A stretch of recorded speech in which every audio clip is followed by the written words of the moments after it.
Kita akan membahas satu tema, yaitu satu tubuh banyak anggota. 今天我们要讨论的讲题就是一个身子许多肢体。 Mari kita berdoa terlebih dahulu. 我们先祷告。 Bapa di dalam surga, kami saat ini siap untuk mendengarkan suara-Mu. 我们在天上的父，我们预备好听你的声音。 Allah Roh Kudus, tolong kami mengerti akan suara Bapa. 圣灵帮助我们明白上帝的话语。 Kami meminta di dalam nama Tuhan Yesus. 我们是奉耶稣基督的名所求的。 Amin. 阿门。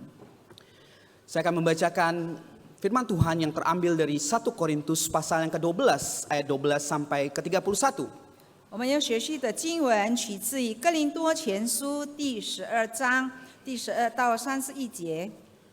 Saya akan membacakan dalam bahasa Indonesia saja, tidak semua ayat. 只用印尼文来读。 Demikian firman Tuhan. Sebab sama seperti tubuh itu satu dan anggota-anggotanya banyak. Dan semua anggota tubuh itu sekalipun banyak merupakan satu tubuh, demikian pula Kristus. Sebab dalam satu roh kita semua, baik orang Yahudi maupun orang Yunani, baik budak maupun orang merdeka, telah dibaptis menjadi satu tubuh dan kita semua diberi minum dari satu roh. Sebab tubuh juga tidak terdiri atas satu anggota tetapi atas banyak anggota. Andai kata kaki berkata, karena aku bukan tangan, aku tidak termasuk tubuh. Jadi benarkah ia tidak termasuk tubuh? Ayat ke-18. Namun Allah telah memberikan kepada anggota masing-masing secara khusus suatu tempat pada tubuh, seperti yang dikehendakinya. Ayat 21. Jadi mata tidak dapat berkata kepada tangan, aku tidak membutuhkan engkau. Demikian pula kepala tidak dapat berkata kepada kaki, aku tidak membutuhkan engkau. Ayat 26. Jika satu anggota menderita, semua anggota turut menderita. Jika satu anggota dihormati, semua anggota turut bersukacita. Ayat ke-31. Jadi berusahalah memperoleh karunia-karunia yang lebih penting, namun aku menunjukkan kepadamu jalan yang lebih utama lagi. Demikian pembacaan firman Tuhan. Berbahagialah setiap kita yang bukan hanya mendengar, tetapi melakukan di dalam setiap kehidupan kita. 我们都进到此，那读神的话语、听神的话语、运行在日常生活的人有福了。 Saya ingin memulai dengan sebuah kisah fiktif tentang seorang hamba Tuhan muda 我要开始一个故事，是一位年轻的传道人， yang baru saja diutus ke sebuah kota kecil. 他刚刚被派到一个小城市基辅市， Dia pindah ke sebuah pastori kecil yang letaknya tidak jauh dari gereja tempat dia melayani. 教会安排他居住在一个小住宿，靠近教堂不远。 Tak butuh waktu lama, seorang ibu tua mengetuk pintu pastorinya. 不久有一个老姐妹在敲他的门， Ibu itu memperkenalkan diri dengan ramah. Saya tinggal di rumah samping gereja. 那老姐妹就介绍自己，自我介绍，我是你的邻居， Saya sudah lama di sini. 我住这里很久了。 Pemuda itu sontak tersenyum dan sukacita sambil menjabat tangan ibu itu dengan antusias. 那年轻的传道人就很欢喜的握那姐妹的手， Lalu pemuda itu bertanya, 他就问 Puji Tuhan, ibu pengurus gereja ini? 感谢主，你是教会的成员吗？ Biasa pelayanan di bidang apa? 你在参与什么圣工？ Ibu itu hanya tersenyum tipis, 那人就小小的微笑， lalu berkata, saya bukan anggota gereja, saya juga tidak pernah ke gereja. 我不是教会的成员，我也没有来过这个教会。 Meskipun rumah saya di sebelah gereja. 虽然我住在教堂的隔壁， Sang hamba Tuhan pun terdiam lalu bertanya pelan, kenapa ibu? 那传道人就问这妇人说：“为什么？” Ibu itu menjawab, karena gereja ini selalu berkonflik. 因为在教会的弟兄姐妹常常会有冲突， Bukan soal ajaran, 不是关于教义， tapi mereka saling membicarakan, merendahkan, dan menghakimi satu sama lain. 因为他们互相断论，他们算议论，而他们互相的断论。Akhirnya saya memilih untuk tidak ikut dalam kumpulan orang yang penuh kepahitan dan kemunafikan ini. 那我就决定我不参与这样的社会这样的团体，是充满假冒伪善的团体。 Kisah ini mungkin fiktif, 可能这是这一个故事而已， tapi terlalu nyata untuk diabaikan. 可是这也是可能成为事实。 Bukankah pada hari ini kita juga melihat hal yang sama terjadi di gereja? 我们也看到这个时候有这样的现实， Ada banyak orang menjauh dari gereja bukan karena mereka membenci Tuhan, 很多人很离眼教会，不是因为他们恨上帝， tapi karena mereka tidak lagi melihat kasih dan kerendahan hati dalam sesama anggota tubuh Kristus. 可是因为他们在基督的群体里找不到这个爱，找不到这个谦卑的心， Mereka melihat gereja bukan sebagai keluarga Allah, 他们社会教会不是好像神的家庭， melainkan arena kompetisi dan arena penghakiman. 可是是竞争和这个论断的舞台。 Dan lebih menyedihkan lagi, tanpa sadar bisa jadi kita pun bagian di dalamnya. 更可悲的，可能我们也成为这事情的一部分。 Atau mungkin kita terlalu pasif, merasa tidak perlu terlibat. 可能我们觉得我们被动就好了，我们不要参与。 Karena berpikir lebih baik diam daripada ikut campur. 可能我们说更好是我静默，而不要参与这些侍奉。 Tapi mari kita sadar, pasif bukanlah netral. 可是我们要知道，被动并非中立， Pasif bisa jadi destruktif atau menghancurkan. 被动可能是会带来破坏性。 Karena kita ikut membiarkan hal yang buruk terus terjadi di dalam tubuh Kristus. 因为我们帮助了那个基督徒而不离那些我们应该参与的事。 Maka hari ini, mari kita bertanya pada diri kita. 那我们至于我们自己， Apakah saya sudah dan sedang membangun tubuh Kristus? 我是正在建立神的身体吗？ Atau saya hanya menempel tetapi tidak menyatu? 或者我是在黏在旁边，而我不参与？ Kita semua telah diselamatkan oleh anugerah. 我们每一个人是蒙神召而得救的人。 Dan ingat, tubuhnya terpecah supaya kita menjadi bagian dari tubuhnya. 神破开他的身体，使我们合一。 Supaya kita dicangkokkan dalam tubuh Kristus. 我们每一个人都黏在他的身体。 Oleh sebab itu kita seharusnya bukan sekedar hadir, 我们不再是我们有在这个教会存在而已， tetapi untuk berperan. 我们要扮演我们每个人的角色。 Sekecil apapun bagian kita, 无论我们所扮演的角色多为小， itu tetap penting. 是重要的。 Sebab tubuh hanya bisa hidup jika semua anggota bergerak bersama. 一个身体只可能活着，若每一个的肢体都去合作工作。 Ditambah lagi ada kalanya kita menyalahkan keberagaman. 有时候我们用借口来怪我们多种样， Keberagaman dan perbedaan itulah masalahnya, penyebabnya. 我们就怪那，因为我们在教会里许多区别， Namun apakah memang seperti demikian? 那个是事实吗？ Apakah itu memang kelemahan atau justru kekuatan? 那是我们的软弱，还是我们的力量呢？ Untuk itu, jika kita sungguh ingin melihat gereja bertumbuh sebagai tubuh Kristus, 若我们大家要这个教会一起成长， ya meskipun beragam dan 虽然我们 berbeda, 多种化，我们有个人的不同， tetapi hidup. Mari kita kembali kepada firman-Nya. 我们来回到上帝的话语。 Kita akan belajar dari Paulus yang mengajar jemaat Korintus. 在这里，我们要学习使徒保罗在教导哥林多的信徒， Tentang apa artinya menjadi satu tubuh dengan banyak anggota yang beragam. 就是一个身子有许多的肢体。 Ada 3 hal utama yang akan kita renungkan 这 hari 里 ini. 我们要学习大重点。 Pertama, Tuhan mengizinkan keberagaman untuk kita belajar menerima dan menghargai satu sama lain. 第一就是上帝允许多样性存在，让我们每个人彼此学习、彼此接纳。 Paulus memberikan gambaran sederhana namun sangat dalam, yaitu tubuh manusia. 保罗给了一个很简单的比喻，可是很深刻的意义。 Ia satu, tetapi banyak anggotanya. 一个身子有许多肢体， Setiap bagian berbeda, berbeda bentuk, berbeda juga fungsinya. 每个肢体有不同的形样， Namun- 也是不同的功能。 namun semuanya bekerja sama. 可是每个肢体都合作， Tidak ada yang lebih penting, tidak ada yang lebih rendah. 没有任何肢体比其他的肢体重要。 Gambaran ini menjadi teguran keras bagi jemaat Korintus yang saat itu jatuh dalam kesombongan rohani. 这个比喻也是当时责备那比较骄傲、属灵上骄傲的哥林多的信徒， Mengagungkan karunia yang lebih spektakuler dan meremehkan yang tampak biasa. 他们注重那他们认为比较高级的神的恩赐， Ada semacam kasta rohani. 就好像他们的属灵的恩赐是有等级的。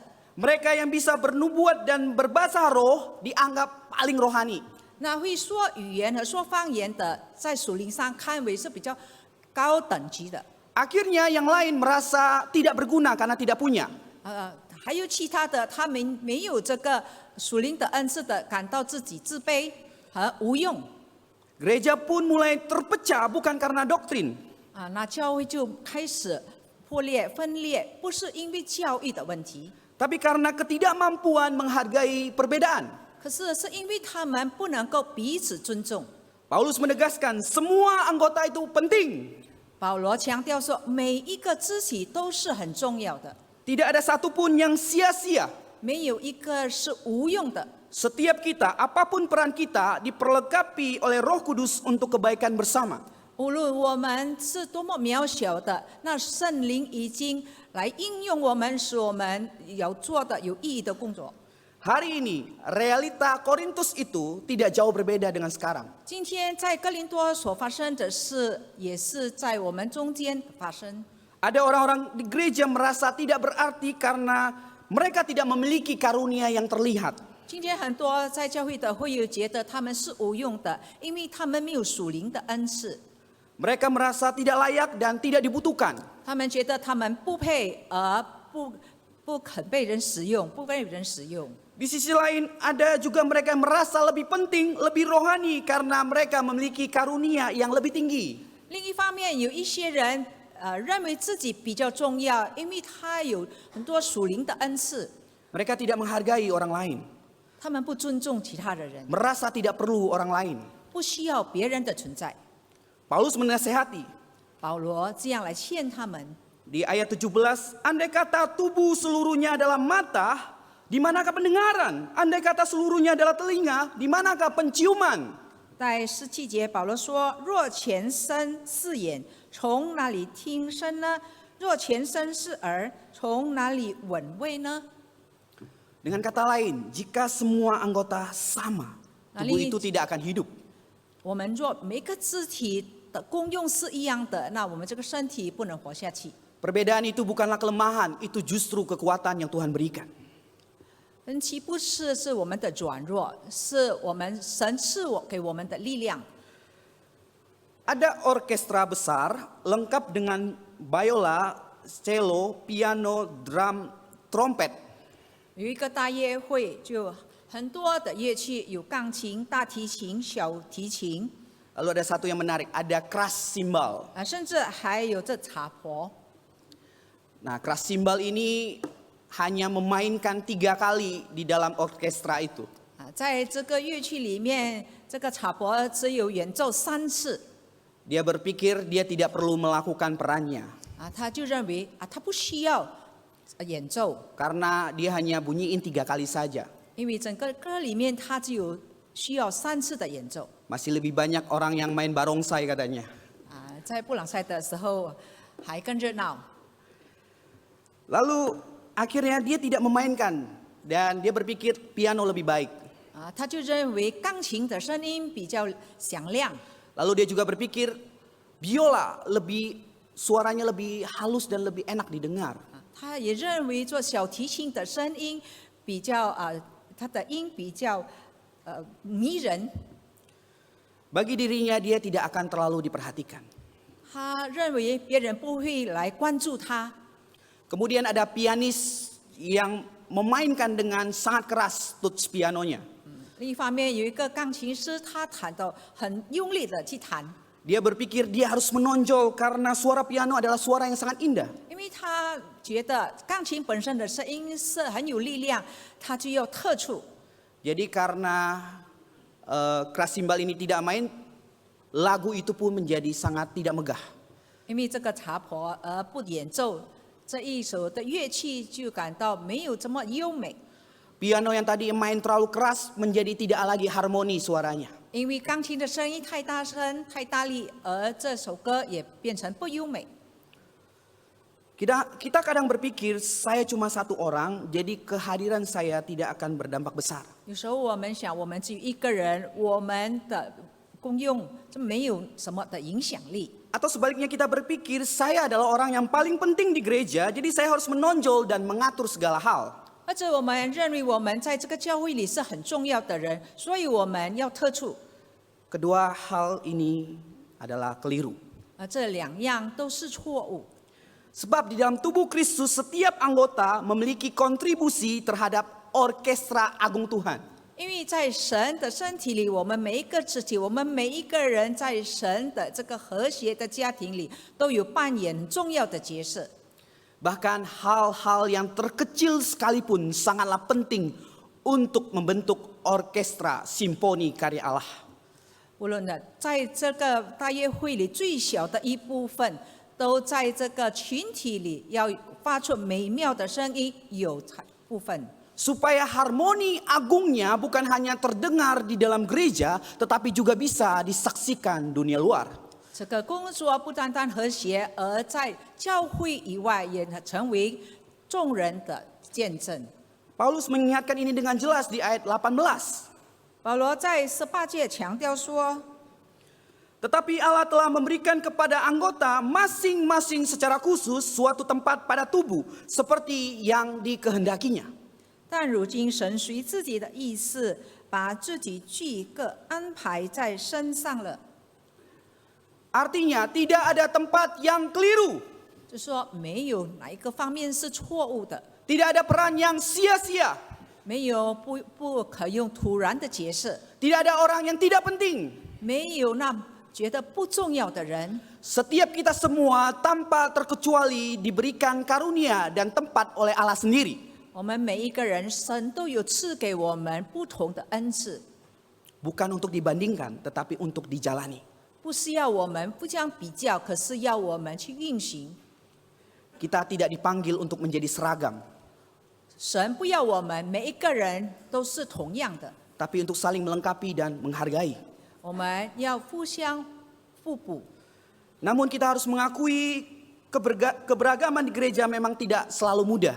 可是我们也要醒悟到，在教会里有多样性是不容易的经过。 Seorang pendeta pernah berkata demikian, 一个牧师曾经这样说： ketika sebuah gereja adalah gereja sejati, maka pasti ada beragam-ragam karunia Roh Kudus. 当教会真正成为教会的时候，因为它就是恩赐便会多种多样。 Maka kita perlu expect ada perbedaan pendapat, prioritas, kepekaan, dan ketegangan. 我们必须预料到会有意见的分居，而有这个事项优先的事项和敏感度的差异。 Belum lagi realita polarisasi yang sering terjadi di gereja. 还有这个辩证，在教会里的辩证 Antara kaum muda dan kaum senior. 那比较年轻的，在年长的 Kaum senior bilang, itu masih terlalu muda, masih sekia, nggak tahu apa-apa. 那个年长的说你还年轻，不懂，没有经验。 Yang muda menyalahkan yang senior nggak kasih kesempatan. 那年轻的说这长辈没有给我们机会 Ini yang terus dibenturkan. 这是常常成为冲突。 Lalu ada yang bilang gaya ibadah yang kontemporer lebih baik daripada yang konvensional. 那有的说，那我们现代当代的敬拜的风格比那个传统的还好。 Sebaliknya yang konvensional bilang lagu-lagu kontemporer nggak ada maknanya. 那个传统的说，这个短歌没有意思的。 Terus dibandingkan terjadi polarisasi. 他们就相比喻而成为冲突。 Lalu antara yang lebih reform dan yang kurang reform. 那个教会比较改革的教会，而不改革的教会， Semua ini menjadi momok yang menghalangi kesatuan. 这一些都是成为我们合一的障碍。 Tapi kita perlu belajar. 那我们要学习， Keberagaman memang membawa konsekuensi. 这个多样性是有它的后果的。 Tapi yang keliru adalah ketika perbedaan dijadikan alasan untuk berpecah dan tidak bersatu. 可是若你把这一些成为你的借口而不合一的时候，这是错的。 Tantangan dalam keberagaman bukan alasan untuk menyerah pada perpecahan. 那这些的挑战不要成为我们借口，我们有分裂。 Justru di sanalah letak keindahan gereja. 这是教会的美在， Belajar kasih di tengah perbedaan. 在我们不同的各样方面中，我们学习爱， Belajar rendah hati saling menghargai dan menerima. 我们学习谦卑，彼此接纳，彼此尊重。 Dan belajar menciptakan kesatuan bukan karena kita sama. 我们必须合一，不是我们是每个人都相同的， Tapi karena kita saling mengasihi satu sama lain. 因为我们要彼此相爱。 Gereja bukan tempat untuk mencari kenyamanan yang sama. 我们在教会里不是要找着我们同样的舒适感， Melain tempat kita dilatih untuk berjalan bersama dalam Kristus walau berbeda. 可是要操练我们，虽然我们从不同的背景，可是我们要一起成长。 Ini poin pertama, kita masuk ke dalam poin kedua. 第二点， Tuhan mengizinkan keberagaman untuk kita belajar saling bergantung satu sama lain. 上帝允许多样性，让我们学习彼此依靠。 Setelah kita memahami bahwa gereja adalah satu tubuh dengan banyak anggota, 我们教会是一个身子，许多肢体， kemudian keberagaman adalah rancangan Allah, 这是上帝所应许所造的。 maka ada satu pertanyaan penting yang harus kita renungkan bersama. 那我们有一个问题，我们要一起思想： Apakah saya benar-benar bersedia membuka diri untuk orang lain? 那我是否要展开我们自己， Baik untuk melayani maupun dilayani. 服侍别人，也让别人服侍我们？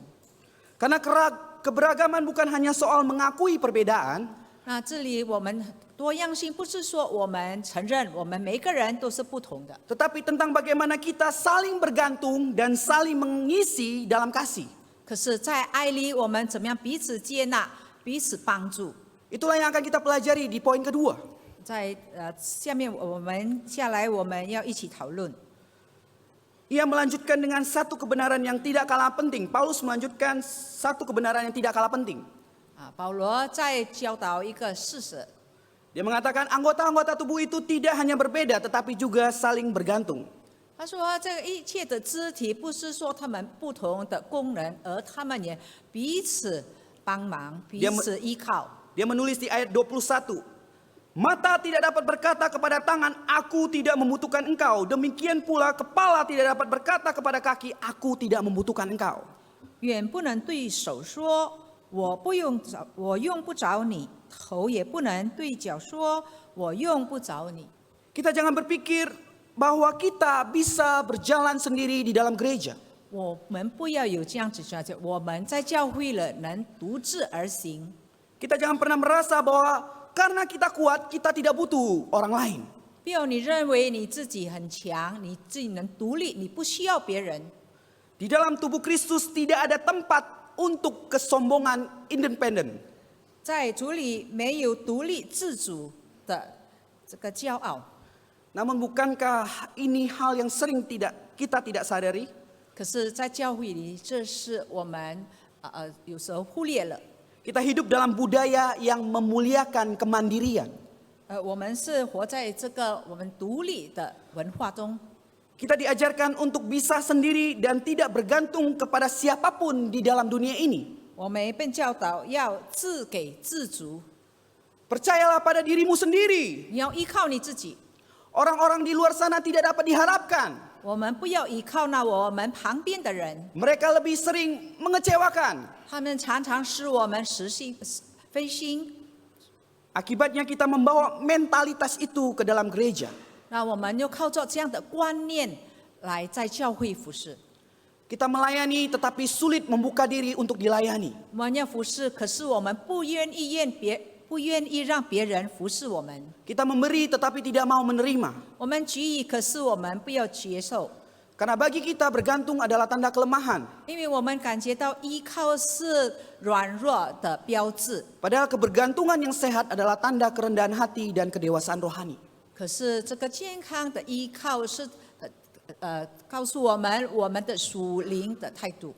Karena ketika seseorang menyadari bahwa dia tidak memiliki semua karunia, 因为每个人都要认为到他不能拥有所有的恩赐， tidak mampu memenuhi semua kebutuhannya sendiri, 他无法来满足他一切的需求， maka ia akan mulai bersedia memberi ruang bagi orang lain untuk masuk. 他也必须给其他的人空间来帮助他， Untuk apa? Untuk mengisi keterbatasannya.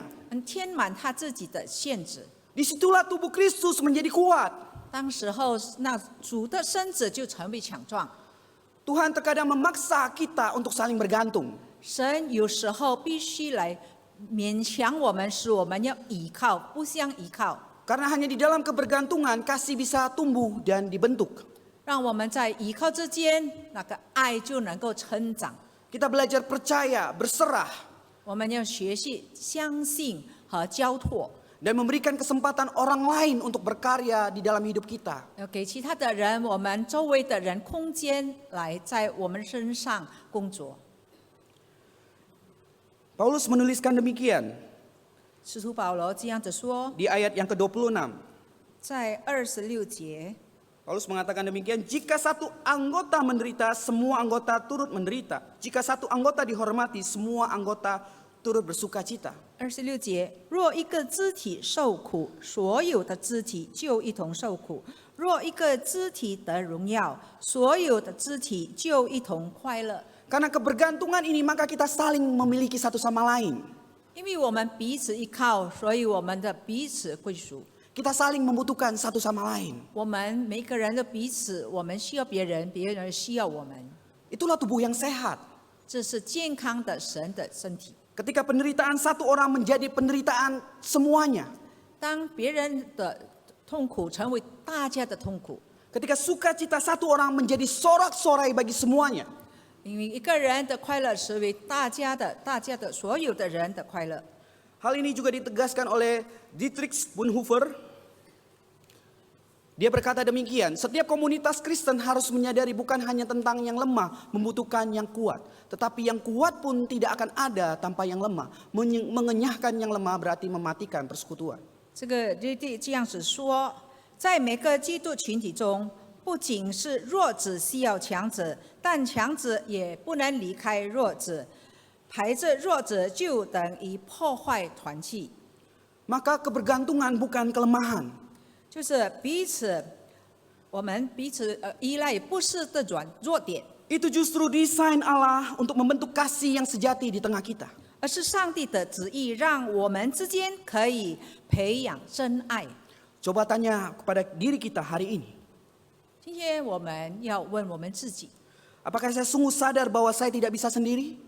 我们是否感觉到我们不能独自前行？ Apakah saya sudah memberi ruang bagi orang lain untuk hidup, untuk masuk dalam hidup saya? 我是否已经让别人有空间来填满我的生活？ Atau selama ini saya melayani tetapi menutup diri? 或者我这一向来我服侍，可是我不张开我自己？ Atau saya aktif tetapi tidak mau disentuh? 我很殷勤、很努力的服侍，可是我不要别人来感染我的生活。 Saya hadir tidak mau membuka hati? 我存在，可是我不要展开我的身体，我不要的心。 Karena tubuh Kristus bukan dibangun oleh kekuatan masing-masing anggota. 因为上帝的身子不是这个每一个肢体只有特别某个肢体来建造的， Tetapi oleh keterhubungan yang tulus antar anggota yang saling bergantung dan membutuhkan. 可是许多的肢体来一起合作来支持。 Kita akan masuk dalam poin ketiga. 我们看第三点， Tuhan memakai keberagaman untuk bergerak maju secara bersamaan. 上帝使用多元化来使我们一起成长。 Menjadi bagian dari tubuh saja tidak cukup. 我们成为这个神的身子的一部分而已，那是不够的。Kita tidak dipanggil hanya untuk dikenal sebagai anggota tubuh Kristus. 我们不要别人认为我们是身子的一个肢体而已。 Kita dipanggil untuk bergerak dan bertumbuh bersama. 我们必须努力，必须有行动。 Itulah sebabnya Paulus menutup bagian ini dengan pernyataan yang sangat kuat dan menantang di ayat 31a. 在第31节，保罗这样的强调说： Jadi berusaha memperoleh karunia-karunia yang lebih penting. 你们要确切的求那更大的恩赐。 Dalam bahasa aslinya kata usahalah bukan sekedar ajakan ringan. 在这原文不是说叫你呼吁这样， Tetapi seruan yang penuh dorongan. Kejar, tekuni, giatlah. 就是说意思说主动，你必须追求，必须努力。 Secara praktis kita jangan biarkan karunia itu tertidur. 我们不要使神赐给我们的恩赐这样没有应用。 Sayangnya banyak gereja hari ini tanpa kita sadari telah menjadi tubuh yang lumpuh. 我们不知不觉，这时候很多的教会好像上帝的已经瘫痪的身子， Bukan karena tidak punya potensi atau program pelayanan yang baik. 不是因为他们会有没有恩赐，还是没有好的工作计划， Tapi karena anggota-anggotanya mager. 可是因为他的会友们都不动的， Banyak yang lebih memilih duduk manis karena lebih nyaman menjadi penonton daripada pelaku. 他们就在那边做做旁观而已， Lebih sering menjadi pengamat daripada penggerak. 就是旁观来观察别人所做的。 Ingat, tubuh yang tidak bergerak bukanlah tubuh yang hidup. 那就这样的身子不是有活力活着的身体， Tubuh itu bisa lumpuh. 这个身体会成为瘫痪。 Roh Kudus sudah memberikan kita karunia. 圣灵赐给我们属灵的恩赐， Tetapi dia juga menuntut tanggung jawab untuk mengorbankan karunia itu. 可是他也必须要我们每个人对这个他所赐的恩赐负责任。 Karunia itu bisa dingin karena diabaikan. 这里成为被消灭，因为我们不使用， Bisa tidak berguna karena tidak terus dilatih. 因为我们没有操练，那这恩赐就消灭了。 Kita semua di sini bisa menjadi tubuh yang lengkap tetapi tidak kuat. 我们可以作为基督的群体，我们是转体，是很完整的，可是没有力量。 Ada sebuah kondisi medis yang disebut atrofi otot. 有一种医学病就叫做肌肉的萎缩。 Ini terjadi ketika seseorang tidak menggunakan bagian tubuhnya dalam waktu yang lama, bisa karena cedera atau mungkin malas juga. 就这种情况发生在一个人长久没有使用他某一种的身体中的部位。 Saya pernah mengalaminya. 我曾经经历过 Saya punya cedera di belakang punggung saya. 我在我后边有曾经伤过。 Akhirnya ketika saya cedera itu, saya mulai tidak menggunakan otot itu dengan tangan saya dengan maksimal. 因为我伤了后部，那我就很少用我的右手。 Akhirnya ketika saya memegang gayung untuk mandi, tangan saya bergetar. 当我冲凉我要拿水的时候，我的手好像发抖， Saya mulai aneh kenapa bisa demikian. 我就感觉到为什么会这样。 Akhirnya saya pergi ke fisioterapi untuk berkonsultasi. 那我就去找物理治疗。 Ketika diperiksa oleh terapisnya berkata demikian. 这个物理治疗的人就这样对我说： Ternyata otot bapak itu sebelah kirinya kuat, yang kanannya lemah. 弟兄，你的肌肉那个左手很有力，右手已经开始没有力了。 Bukan hanya lemah Pak, tapi ototnya sudah mulai mengecil Pak. 不单单没有力量，而是开始缩小了。 Karena bapak cedera di bagian situ. 因为你那边有创伤过， Akhirnya otot itu secara otomatis tidak menggunakan secara maksimal tangannya. 因为你长久没有用、没有使用，所以它就慢慢的失去能力。 Nanti kalau tidak terus dilatih, maka tangan ini bukan hanya akan shaking, tapi nanti tidak bisa maksimal lagi berfungsi dengan baik. 你若再不使用它，不单单会发抖，而久了可能不能够用了这个右手。 Itulah juga yang bisa terjadi di dalam tubuh Kristus. 在我们的基督身子里也可能发生这事。 Jadi kalau kita tidak melatihnya, 若我们不操练， Kalau ada luka dan kita tidak memakainya, 若我们创伤了，而我们不去锻炼， maka otot itu akan mulai lemah. 那的肌肉就开始失去功能。 Otot-otot karunia kita itu akan mulai lemah dan tidak bisa berfungsi kembali dengan baik. 那我们属灵的那个肌肉，若不锻炼，久久也会失去功能。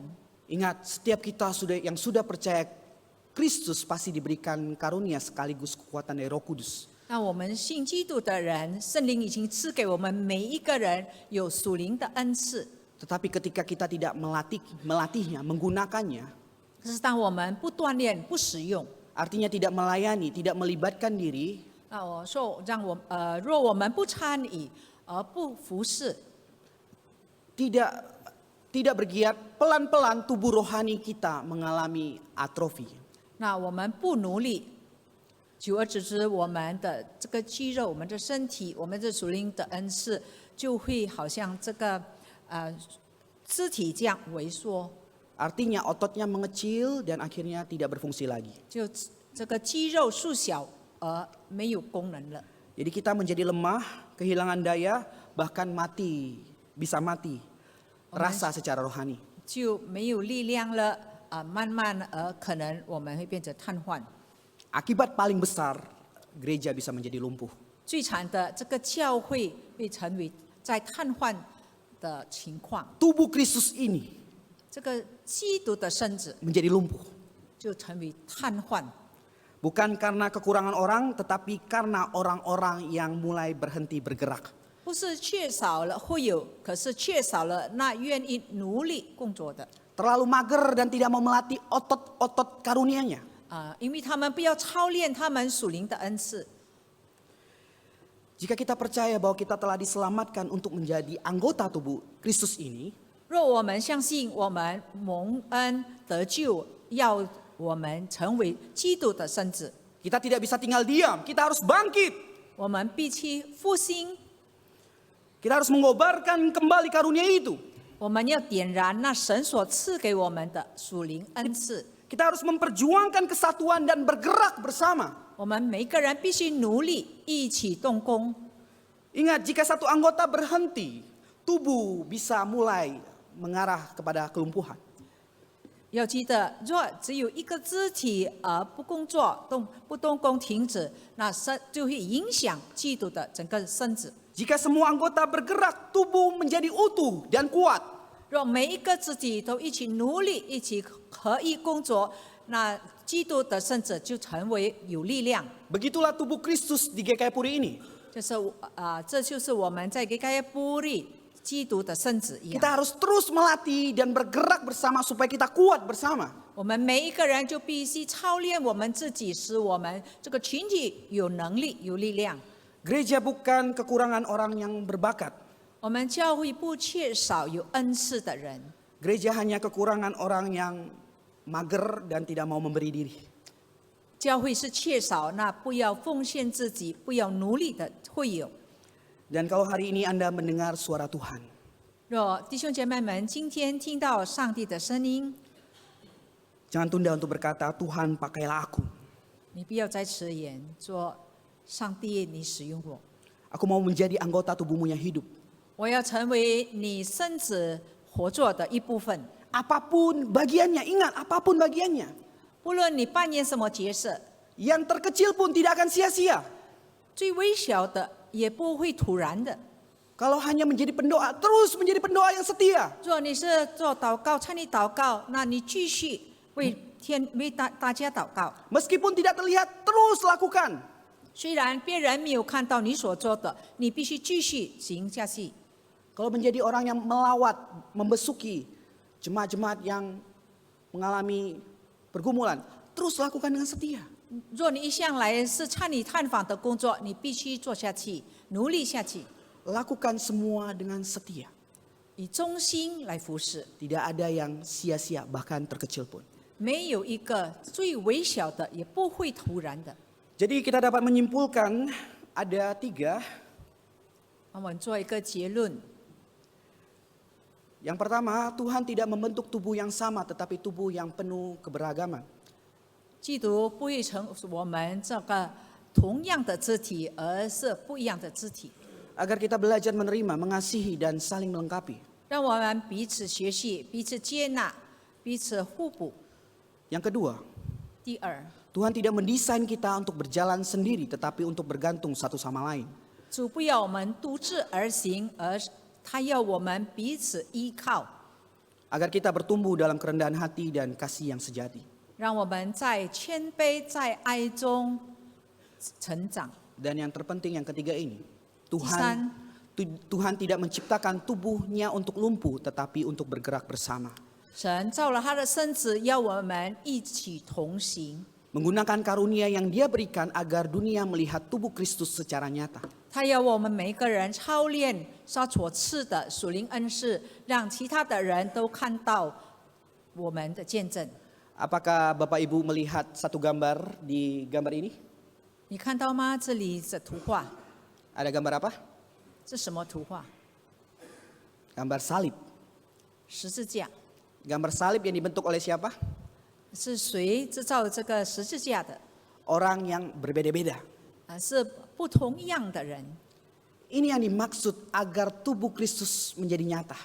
就是说让神的身体实现出来、彰显出来。 Semua anggota tubuh membentuk tubuh itu menjadi nyata dan real di dalam dunia ini. 使每一个群体、肢体来建造神的身体，来彰显给世界看。 Kalau tangan entah pergi kemana, kaki entah pergi kemana, kepala bagian lain entah pergi kemana, bayangkan apakah bisa menjadi tubuh? 那一个身子里面，手随意行，脚随意行，头不知道在哪里。你们想象是怎么样的身子吗？ Makanya tubuh Kristus sudah jarang tampak karena semua berpencar kemana-mana anggota tubuhnya. 就说因为这样的情况，那我们现在可能很少看到基督的完整的身子。 Mari kita menjadi utuh kembali 让我们每一个人努力，使这个有完整的基督的身子， supaya gereja atau tubuh Kristus menjadi utuh, hidup dan berdampak. 就是我们这个基督的身子是完整的、有影响力的、有功能的， Supaya semua orang bisa melihat tubuh Kristus dengan jelas. Yesus Kristus itu dengan jelas.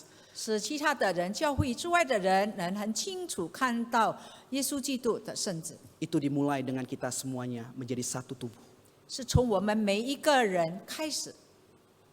Amin. 阿门。 Ya, Tuhan Yesus memberkati kita dan menolong kita melakukan firman-Nya. Mari kita berdoa. 让神教导我们明白神的话语。